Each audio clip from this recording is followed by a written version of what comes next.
Welcome to the Climate and Coordination RCAST, where every week we'll be discussing topics related to all things climate change and RChain's role in the solution.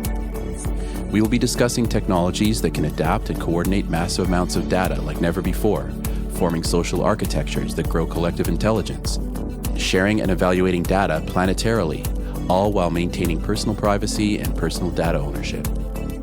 A new decentralized economy is forming as we move from the third industrial revolution, digitization, to the fourth, decarbonization. By building a co-op, built on a correct by construction, concurrent, scalable solution, RChain is structured to build out the new technology that will be required for a flourishing regenerative planet.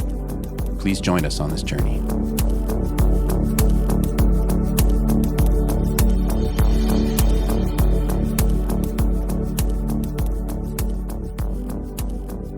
So this is this week's iteration of the Climate Coordination RCAST. And we have lots to discuss today. And the first thing is, this is relating to a blog that I've been working on, which is about our global heating forecast. I guess forecast is not the right word. I should say long-term prospects. And this is one of the first pieces about this that I feel is very important to understand and be aware of. This is from The Guardian, and this is from May 4th, from environment correspondent Fiona Harvey. This is basically a piece, well, I'll say the title first. Rich nations' climate targets will mean global heating of 2.4 degrees Celsius. And this is basically a piece that explains what the targets were in the Paris Accords, and those were basically to try to limit global heating to 2 degrees Celsius, although many people, part of that agreement, were still fighting for 1.5, and a lot of activists and scientists are still fighting for 1.5, but it seems to be pretty out of reach, but you know, miracles happen. So then the Paris Climate Accord basically said, well, in kind of a worst case scenario, we absolutely have to limit it to 2. Now it's looking like if the rich nations keep their climate targets, we could limit to 2.4. Oh my God. But 2.4 is a lot of heating, and it's very dangerous. And this is still an optimistic number. And it looks like potentially some of the richer nations might not even be reached at that point. Of course, Biden wants to reduce the US emissions by half by, I think, either 2030 or 2035, which is aggressive and good, but hopefully we can beat that. So this article basically just explains where we are as a nation, as a planet, trying to achieve these goals. It says here the U.S. pledged to have its emissions by 2030, compared with 2005 levels. So yeah, Canada, it says, also submitted a tougher emissions target. Great job, Darryl. And Japan, South Africa, and Argentina promised to increase their ambition even more. So people are kind of starting to ramp this up. But of course, the Paris Climate Accord is now, I believe, at least 5 years old. So it's already potentially kind of out of date. It's amazing how fast time goes by after there's a summit like this. But it looks like different countries are starting to get a lot more serious about upping their personal contribution to the Paris Accords, which is good. But it's not yet known whether we'll be able to stay beneath the 2-degree threshold. And obviously 2.4 is really high. And there's the added bonus that we might blow totally past that and heat ourselves to 3 degrees and beyond, which would be totally catastrophic. And the second article I wanted to point out is really connected with that. I just put it in the chat. And I'm going to open it up for comments in just a second, but I wanted to explain here from the New York Times. This is from actually only 2018, so this is pretty out of date. It's about 2.5 years old. But even though the data is 2.5 years old, the forecasts, since it's forecasting heat, I felt that the predictions might be somewhat on track, but there could be models that are more up to date. This one says why 0.5 degree of global warming is a big deal. That's the headline from the New York Times. And it's kind of really the debate between 1.5 and 2 degrees Celsius of warming. So again, this is what I'm talking about in a new blog piece. Hopefully it'll be available sometime next week on the blog. But anyway, it says here that with 2 degrees Celsius of warming, so this is not the 2.4 that we're projected to potentially reach. This is just 2 that we're going to go past. It says ice-free summers in the Arctic are 10 times more likely, which means, very likely. 37% of the world population would be subjected to extreme heat. What does it say here? Oh yeah, extreme heat, which is defined as a number of, quote, highly unusual hot days. It says another 400 million people worldwide would be subjected to water scarcity. So that's about 60 million people then would have water scarcity at 1.5 degrees. So here's another really terrifying one. At 1.5 degrees, about 6% of insects, 8% of plants, and 4% of vertebrates, which is basically animals, would lose, it says, half of their range. So I guess that means that they would be in half of the areas that they are now. And then at 2 degrees Celsius, it's 18% of insects, 16% of plants, and 8% of vertebrates. So you can basically multiply that by 2. And for the insects, you can multiply it by 3. So you're talking about a lot less life on Earth. And then with the coral reefs, it says coral reefs mostly disappear at 2 degrees. So the coral reefs are already 50%, 50, extinct around the world and dying and rotting and bleaching. So the idea that the oceans could warm by that much more and they survive is extremely low because they already are basically gone or on the way to going. So anyway, there's a lot more to discuss in this article, but I thought it was interesting that they basically compare 1.5 degrees of heating to 2 degrees of heating. And it's a really important signal that we should really fight for every 1/10 of a degree to keep it down, because every 1/10 of a degree can really make a big difference about what the prospects are. So I'd love to ask anybody if they have comments about this, if they have opinions about this debate between 1.5 and 2. Just would love to hear what anybody has to say. Yeah, I mean, what can we say? It is one of those things, I mean, it's getting closer and closer and closer. COP is coming in Glasgow. The G7 is meeting in the UK as well. And they're constantly talking about net zero and not talking about, they're focusing on the wrong thing. It's part of the problem. That's the issue with net zero and carbon trading.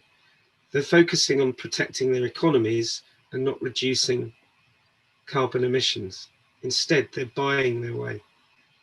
And so inevitably, I mean, the guy that invented net zero, that came up with it from possibly the WHO or one of those organizations, the climate change organization, he decries the use of the term now. He wishes he'd never invented it, because all it does is move developing countries into a standoff with developed countries over the issue of their own citizens being disadvantaged because they're trading carbon to the developed countries. And all the while that happens, we're just squeezing the carbon out of their economies and burning it all in ours. And so we're focusing on that and keeping net zero, but not actually focusing on reducing the likelihood of temperature change. So it's inevitable until we get rid of things like net zero, I think. So Yeah. does net zero, does that include like all the kind of carbon credit type of It's exactly that. yeah. I mean, carbon credits are a fallacy. Right. That's the problem. Yeah. So they were there to make it easier for developed countries to carry on polluting. yeah, basically it's like financial offsets, but that doesn't actually change the science of what's happening in the atmosphere at all. As I understand it. Exactly. I mean, if you're the United States or the UK or whoever, you get to trade your carbon pollution with a country that doesn't pollute as much as you, balancing it to what you call zero. But the reality is that as a result of that, the amount of innovation and investment money that's devoted to more sustainable forms of energy becomes less attractive, not more attractive, because you're getting out of jail by offsetting your carbon, not by requiring innovation to change the economy and the innovation that's required to do that. It also puts money in the environment on an even table, where it's saying if you just pay enough, it's fine. And this would be a great equity solution, if not for the fact that we were having a global crisis about the heat. If it was just pollution, and saying, okay, well, you have to clean it up and pay these poor countries. Okay, well, that's nice. But it doesn't really address the underlying problem, which is like the emissions are still going up, even if you pay for them. Yeah, exactly. Yeah.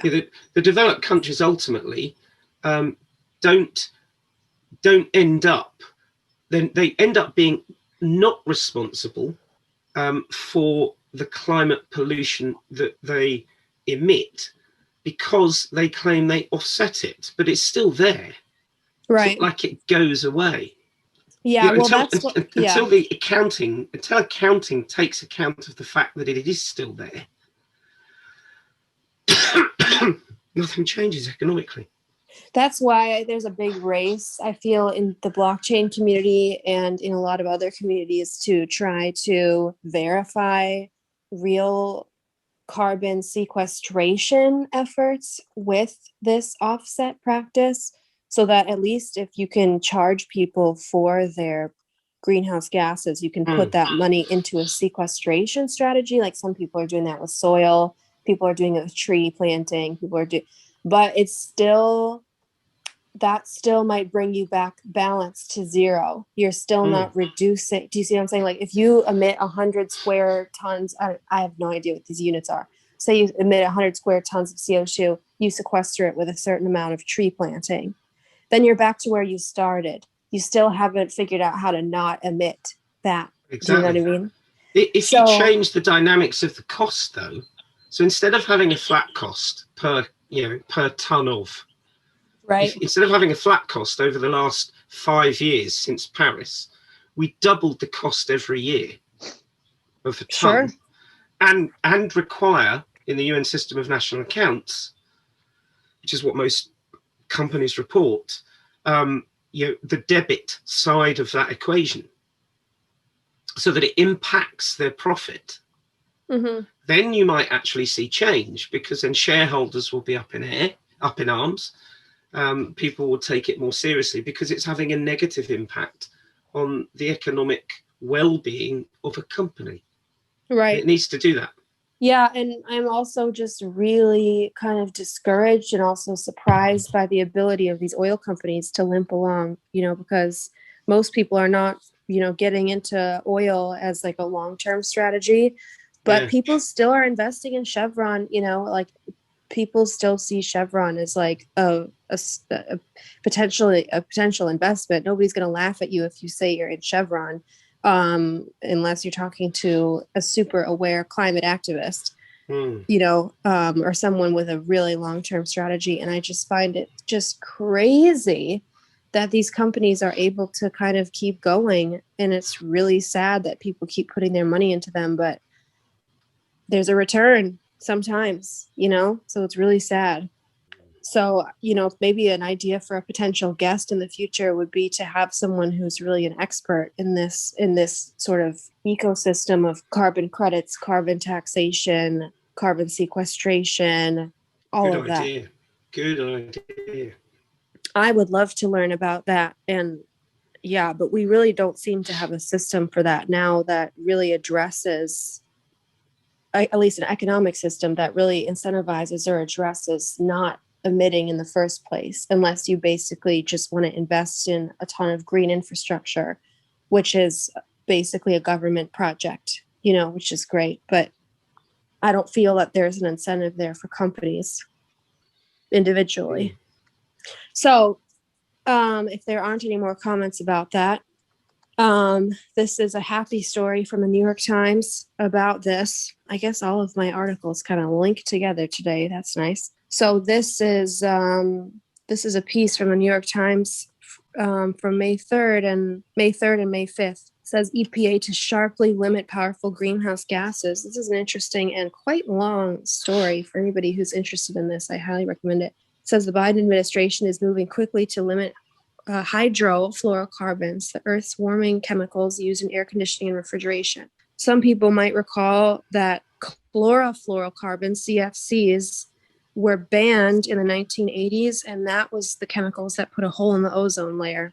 And basically, they banned those. The ozone, repaired itself. It was a huge environmental success. Everybody was like, oh my God, we can save the planet. Yay. But now there are also these other ones called HFCs, hydrofluorocarbons, and it says here 1,000 times more potent than carbon dioxide at warming the planet. But the good thing about them is that unlike methane, as far as I understand, they don't last in the atmosphere as long. So these are kind of short, bursty, very, very potent heat-trapping gases versus methane, which is a super long-term, super heat-trapping gas. And then carbon, which is the most abundant of the greenhouse gases, still traps heat really effectively, but not quite as potently as methane. That's what I understand it to be. But if I'm wrong, then hopefully somebody can correct me later on. So basically, they've decided they're trying to ban these and find different chemicals to use for refrigeration and air conditioning. And of course, the use of air conditioning and refrigeration sharply increases during hot years, which is a feedback loop and then creates more heating. So this is an urgent short-term loop that needs to be shut. And I think that they're doing a good job of addressing it. It says the regulation would begin to take effect in 2022, which is about 6-7 months away, would gradually reduce the proportion and importation of hydrofluorocarbons in the United States by 85% over the following 15 years. Seems like they can do it faster than that because there are already alternatives for chemicals, but whatever. Also talks about why it's not 100%, which is a side topic. The EPA estimated that by 2050, the rule to ban these HFCs would eliminate the equivalent of 4.7 billion metric tons of carbon dioxide, or about 3 years worth of emissions from America's power sector. So it's definitely significant. And here it says that they're trying to cut America's emissions in half by 2035. And the other article said 2030. So I'm confused on that. I'm having trouble finding a exact, so it'd probably be somewhere in between there anyway, because these are climate goals and they're not usually reached exactly on a certain date on the calendar. Also, the administration framed that the new policy in economic terms. It says the EPA estimated that the HFC rule would result in $284 billion in health and environmental benefits, which is great. And let's see if there was anything else I wanted to mention here. It says, this is a very interesting little statistic. It says climate change itself appears to be causing a rise in emissions from the pollutant. According to the EPA data, emissions from HFCs rose by 4 million metric tons between 2018 and 2019, a spike that analysts attributed to record-breaking heat in the United States that drove demand for air conditioning and refrigeration. So basically, we're seeing anywhere in the world where it gets really hot, obviously a lot more people have to be inside for their health and safety and just general comfort. So they're going to burn a lot more of these gases, and it's going to temporarily heat the planet even faster. So I thought it was interesting that they added data about that because 2018 and 2019 is very recent. Just the last thing I wanted to say here, a senior strategic director of the National Resource Defense Council, NRDC, said eliminating HFCs is absolutely critical to ensuring that global average temperatures do not exceed 1.5 degrees Celsius compared to pre-industrial levels. That's the threshold beyond which scientists say Earth will face irreparable damage. It says, the quote continues here, if your goal is to keep the total warming to 1.5 degrees, you cannot do that if you add another half degree of HFCs on top of everything else. So it's really, I just thought it was fascinating here, this story from a couple of days ago. You've got someone from the NRDC advocating for 1.5 still. So that's basically a gap of the Guardian story says 2.4 is possible if the rich countries keep their targets 1.5. So that means we have a gap of 0.9 degrees. And this person also said that you're talking about the HFCs as potentially a half a degree of that. So that's a big portion of that 0.9 deficit. So, but of course, it's not going to happen right away, and that's contingent upon the rich countries achieving their targets. So I would love to know if anybody has comments on this, but it looks like the Biden administration is really trying to, shave off those fractions of a degree to hopefully get us down to a better level. So that's good news. Yeah, actually, I stumbled on an article about a week ago, April 29th, that is on this very same topic. The headline is, these new air conditioners are designed to fight the looming cooling crisis. So I guess there's a global cooling prize that was awarded to companies that are doing just that. So there's this one company called Gree Electric Appliances in China. Can't find the other company. Oh, RMI, I think. But anyways, yeah. So there's seems to be some new technology towards solving this. Yeah. It's back to this Monty Python thing of like, how could it be more perfect? The cooling chemicals heat the planet. It's honestly like funny. It's like horrible, but it's funny. It's comical on a level to me. So hopefully we can get ourselves out of this circus. It's amazing that I feel maybe people who invented this stuff didn't realize, or they didn't care, or they didn't think we would use it so much to change the atmosphere. I don't know. But it's just astounding. I don't think they knew. Really. Yeah. Well, they knew a while ago, and at that point they didn't really know what to do. It's like rabbit in headlights. Right. So my article, which sort of runs along from all of that. Oh, please, yeah. Is I pasted it in the chat earlier. It's about a guy called Roc Sandford, and spelled R-O-C. And Roc lives on a tiny little island off the coast of Scotland, and there's a picture of him in the article. And he lives in harmony with the world around him in the shed that you can see. And what's really interesting about Roc is from that little place on that tiny little island, armed only with his 4G Wi-Fi, which he gets from a mast that's on another island, not from the island he's on, but he can get signal from where he is. He helps to orchestrate a sister group of Extinction Rebellion, which is Ocean Rebellion. So he's interesting for all sorts of reasons. But what I picked up was a couple of things that he said. So one of the things he said was, the oceans are dying, and if they die, we die. Ocean Rebellion has been set up to stop it. And he says that International Maritime Organization is in complete denial over the climate crisis. And then he says, I call them stealth organizations because very few people know about this, in my humble opinion, and yet it has immense power over our futures, our children's futures, and the futures of people all over the world. And so we try to bring them into the limelight. And then he goes on, and this is the bit that I really wanted to focus your attention on, was he says, from his little cabin on the hill, orchestration might be an exaggeration, he says. I'm an instrument in the orchestra, he says. And basically everyone needs to be an instrument in this orchestra. Everyone has got to start playing the tune. And he goes on to say, and I want to come back to that point, We're playing Russian roulette with a gun pointed at our children with 5 bullets instead of just 1 in the chamber. And we go on pulling the trigger until it goes off. That's basically what climate and nature breakdown are. So I thought the two last bits in particular resonated. And on the orchestration thing, well, I give way to my esteemed colleague, Greg Meredith, who's been talking about this since day one. Orchestration is the key. Yeah. And it's from The Guardian. And the only time he's been off his little island was to get his COVID shot. That's the COVID connection. I like the term orchestration because it's music, and it's true. Like, we have to all learn how to sing together.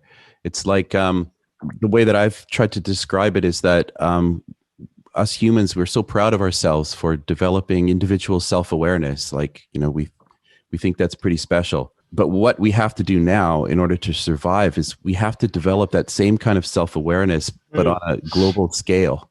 We have to all act in concert with each other. We can't solve it without being able to do that.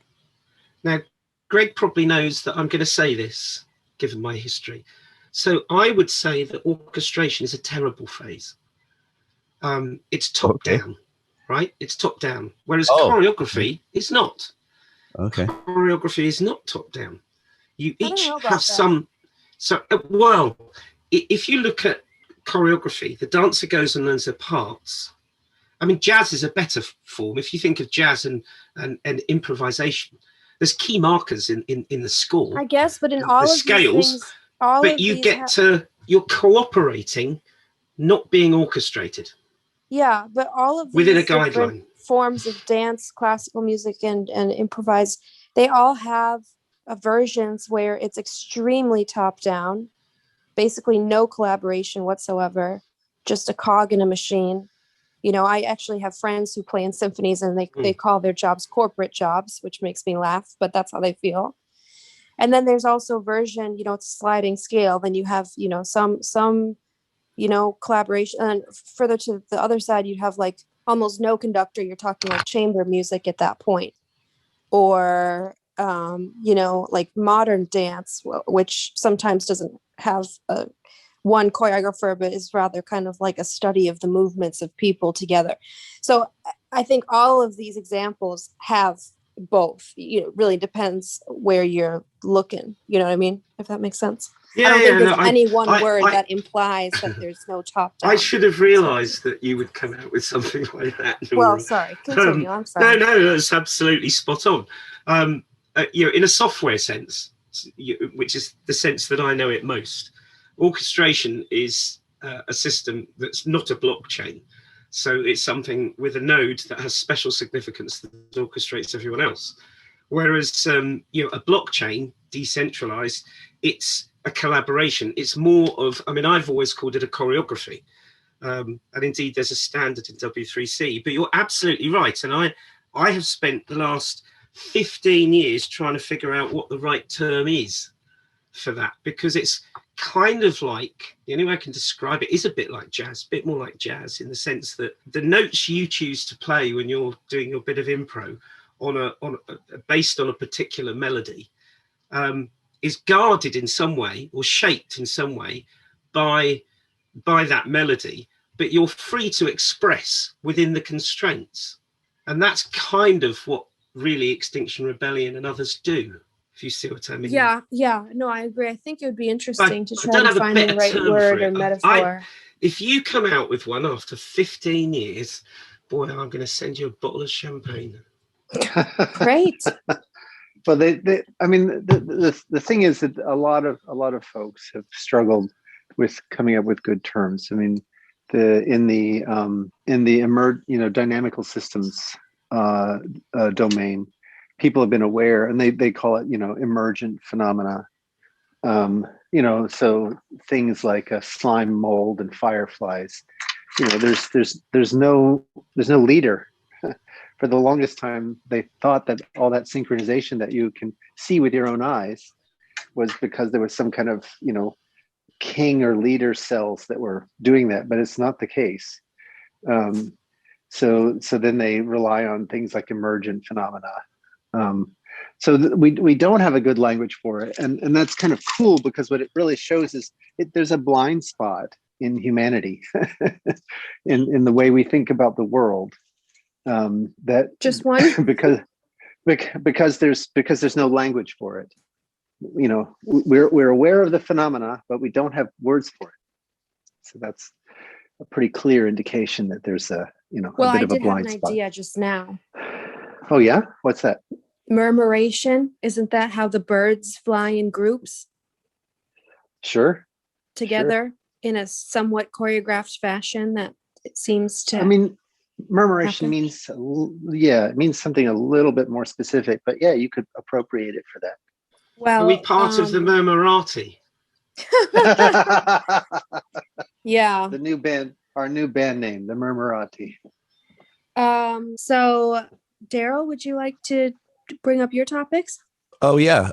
Sure. I was basically just going to continue kind of more or less where I left off last week about the whole kind of AR, VR future in front of us that I believe should be confronted. There's just like basically, just to briefly recap, like last week, I kind of talked about the kind of new declaration of war between Apple and Facebook with Apple's iOS 14.5, where they've pretty much done some damage, let's say, to Facebook's ability to spy on people, at least exposed it, so people can make a bit of a choice. So basically, I think Zuckerberg has decided, I think he decided this a long time ago, that he's going to fight Apple on their turf. And it gets exposed in that interview that I played a bit from last week, where basically he's planning on leapfrogging phones and computers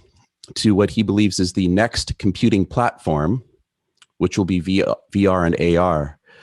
And then he plans to fight Apple in that space. So he sees, basically, I think Zuckerberg sees a continuation of surveillance capitalism on a full stack platform. The computer in the form of a mixed reality headset, the operating system, and the entire environment that people will live in for much of their waking hours, that is all owned and controlled by Facebook. And that is essentially what he's been talking about. And he doesn't mince words. Like he believes VR, AR is the next computing platform. And I think he's probably right. I think that with the Apple rumors of 2022 being the release date for their mixed reality headset, we're going to see, I think, mainstream adoption come, I think, easily within the next 5 years.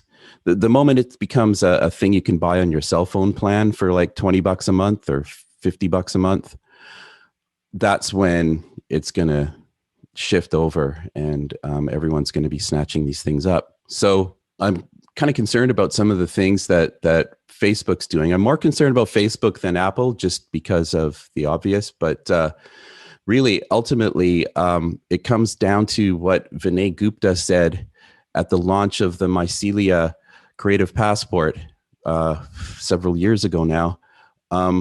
He said, "Who controls the database controls the future." And if we're all about to enter into the metaverse, I truly hope that that metaverse can be controlled and owned by us, the people, rather than one or two major corporations. And one thing that's interesting in the kind of research I've done is that one thing Zuckerberg doesn't talk about is blockchain. And I think that there's going to be a perfect storm convergence where roughly around the same time that VR and AR are going to hit the mainstream, we're going to have a scalable, well, probably before it, we're going to have scalable blockchain solutions that can build the world computer. And I think that there's going to be another big player in this battle, this like Godzilla versus Rodan of Facebook and Apple. I think there's going to be another player in the world of OSVR, open source virtual reality. And I would like to see people like ourselves at RChain kind of working with any efforts that are going towards some kind of open source solutions. It gets particularly freaky for me when exploring the idea of Earth 2. Do you guys know about Earth2.io? No. Apparently there's rumors that Facebook is planning on acquiring it. It's basically a virtual replication of the planet.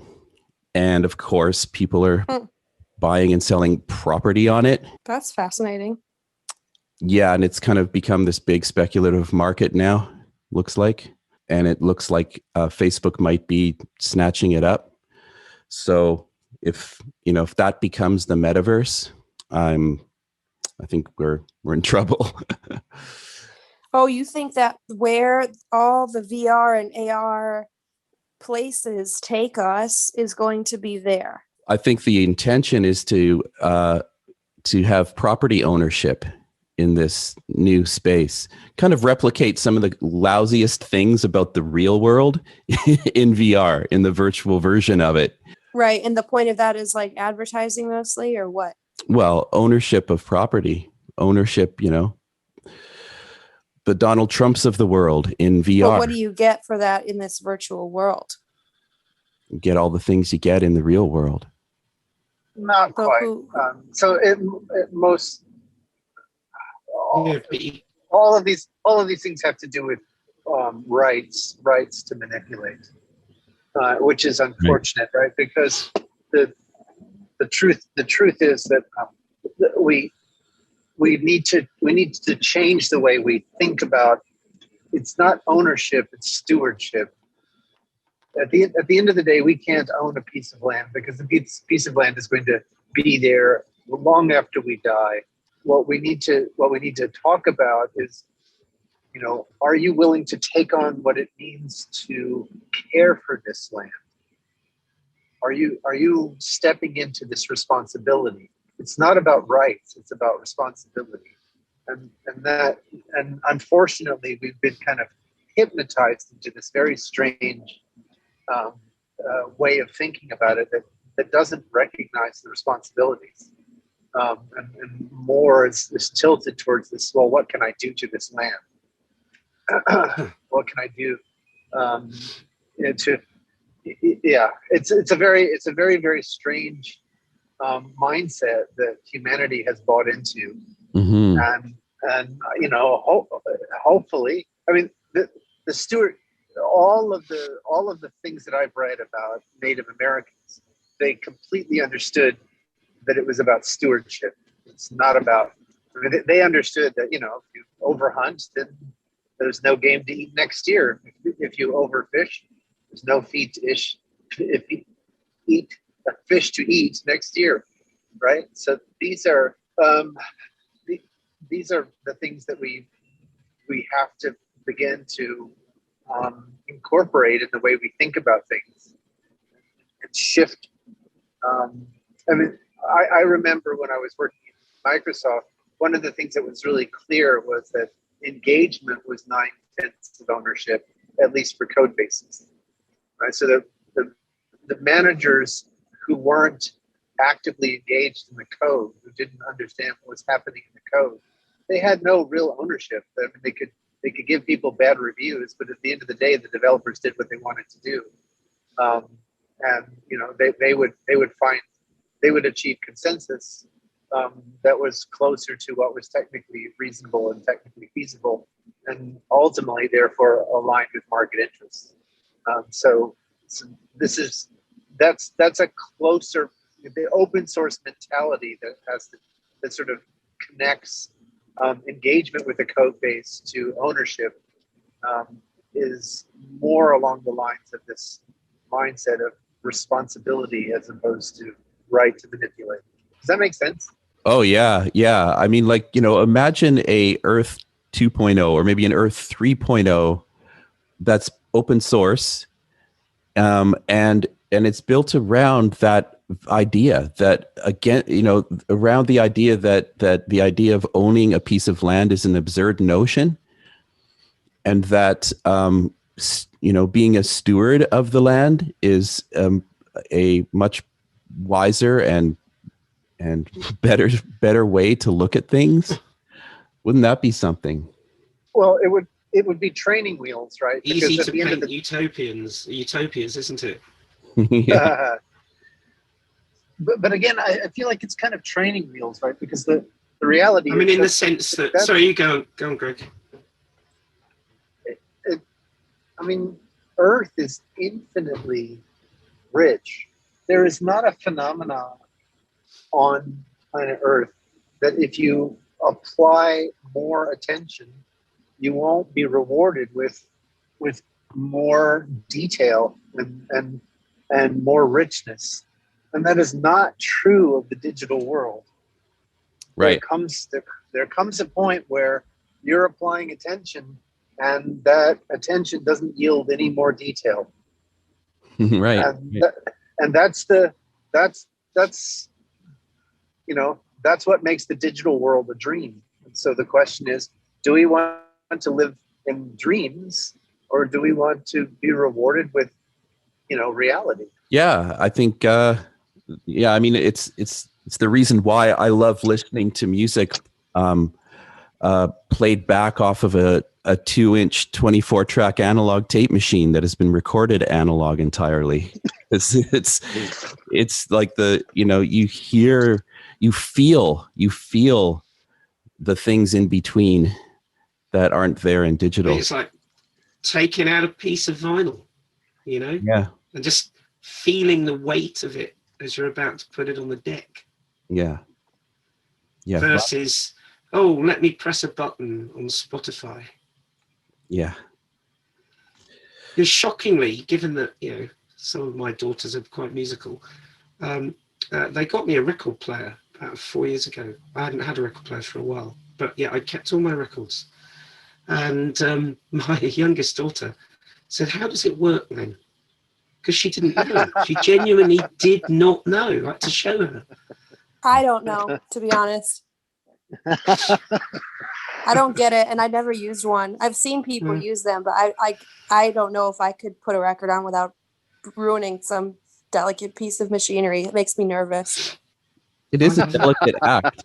There's something nice about that. It's a delicate act, like the practice of manually laying the needle down onto a... Yeah. Well, I did learn, I've been reading an amazing book about music law. Anyway, it's just totally unrelated, but I learned recently that songs are called cuts because you have to put a groove into the something to make the song fit in it.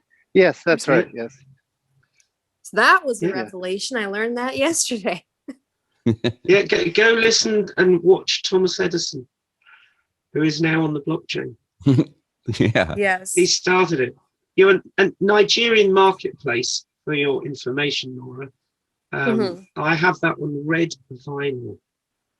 It is my most prized of records. Sounds beautiful.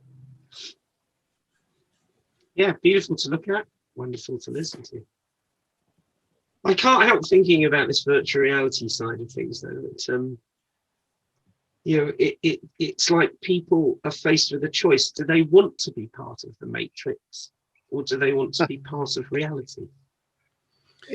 I have to say, I find myself sort of, I'm trying to think of the right word, constitutionally ill-fitted. I'm not interested in games, computer games. I have zero interest in computer games. I just constitutionally, they don't hold any attraction for me. And the same with virtual reality. It's like it has no appeal to me. And I actually worked with Kim Fairchild, and Kim worked with Randy Traeger, who did the first artificial reality kit. So I worked in the field in the 80s.